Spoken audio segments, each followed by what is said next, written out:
What do you think or what do you hope the value is of a Sunday off, given the schedule and just the grind of the season? Well, Sunday any day. Right now, most teams will take, and we're included in that group.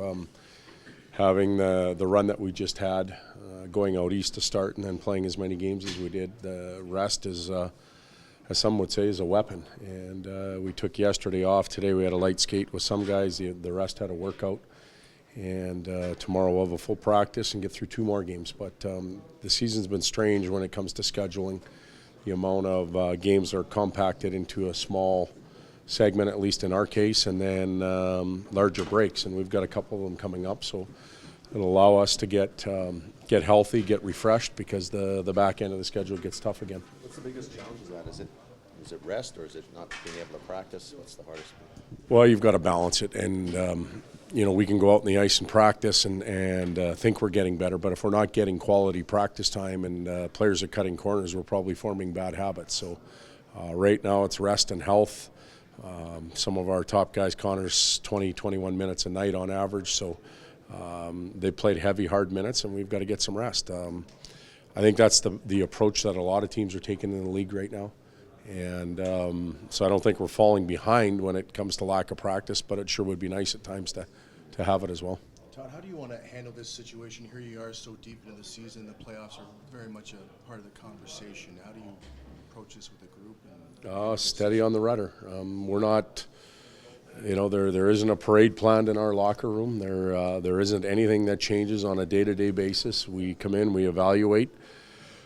We present to the players. We ask them to continue to do things. We ask them to change things. The goals don't change. It's about the 2 points that are in front of us, and if we can keep it that way and not get too high or get too low when things go good or bad, then we'll be okay. But we're still a growth team. I've said that all along, and we're learning lessons as we go. A lot of them have been positive lately, but it can always change quickly, and you can get into the crap real fast. So steady on the rudder. That you're within striking distance of first place this year to the season, Todd. Does it put any different lens on how you're managing this progress? No, it really isn't. You don't coach or play the standings. They exist after the game, and you can't start chasing things at any point during the season. You play the games that are presented, and you play them to the best of your ability. You review, evaluate, change, and you move on. And I think good, steady teams do that. They don't get too high or too low. And I don't hear our guys talk about the standings. We're here or there or anything like that. They talk about the opponent coming up and getting ready to play again. How are guys like Nuge and Eberle handling this? This is very foreign in their NHL careers.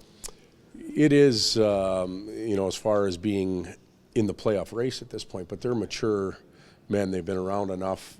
They've played in other environments that have allowed them to have some success. So they're both excited about it, I believe, but yet they're focused. In fact, I think their play has gone up over the last little bit.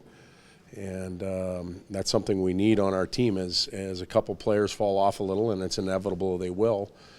You need others to pick them up, and Nugent and Ebbs have been able to do that lately.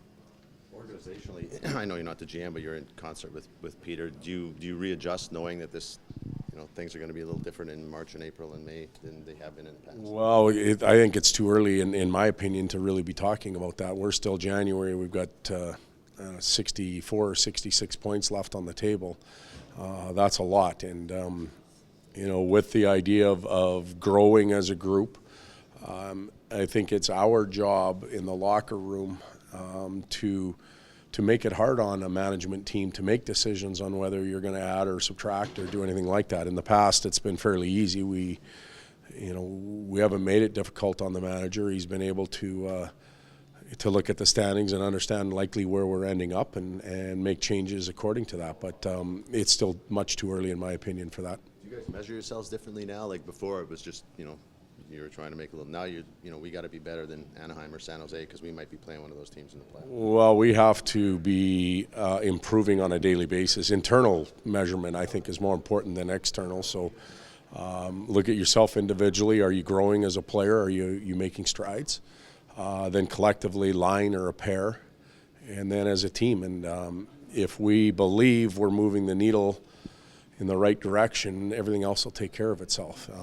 If we start to cheat and take shortcuts, the needle will go the other way, and then you're scrambling to fix it. So not too worried about Anaheim or San Jose or anybody else. It's about us.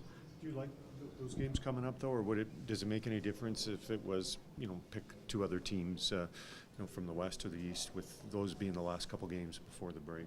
We're going to have to play them at some point, so the timing of them I don't think is relevant at all. It's two teams in our division that that have had a ton of success over the last number of years, and they're there again. And again, we have to find ways to improve our group, and part of that's winning in those buildings on the road, and it'll be a goal of ours.